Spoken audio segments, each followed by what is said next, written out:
నిజామాబాద్ నగరంలో కత్తిపోట్ల కలకలం రేగింది.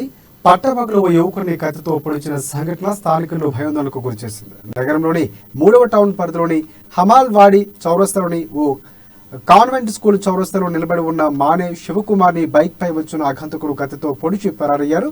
దీంతో స్థానికులు శివకుమార్ను హుటాహుటిన జిల్లా జనరల్ ఆసుపత్రికి తరలించారు.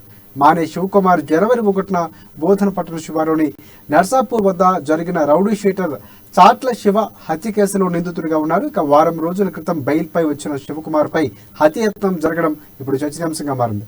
ఈ ఘటనపై కేసు నమోదు చేసుకున్న పోలీసులు దర్యాప్తు చేస్తున్నారు.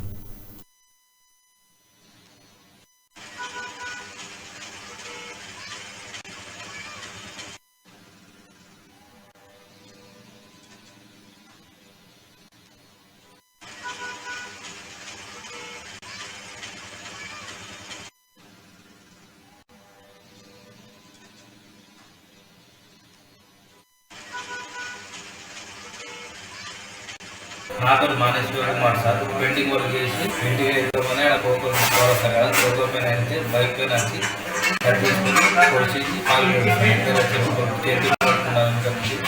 చాట్లో పొడిచేసి పారేసారు. ప్రజలు ఏంటి కలిగితే ఇబ్బంది వాళ్ళ కొడుకు చనిపోయాడు సార్. మేము చనిపోయినామని నా మీద పొడిచింది సార్. అక్కడ వెంబడదంటే పారిపోయింది బండి పైన. ఒక చాట్లకు ఇంకా తెలియదు సార్. నా పేరు మానే శివకుమార్ సార్. పెయింటింగ్ వర్క్ చేసి ఇంటికి వెళ్తామని అక్కడ కోరుతారు కదా, కోరుకోపోయిన అయితే బైక్ పైన వచ్చి కట్ చేసుకుని పొడిచేసి పాలు చేతి పట్టుకున్నాను చాట్లో పొడిచేసి పారేసారు.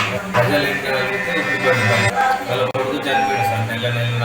మేము చనిపోయినామని నా మీద పొడిచింది సార్. అక్కడ వెంబడదంటే పారిపోయింది బండి పైన. ఒక చాట్లకు ఇంకా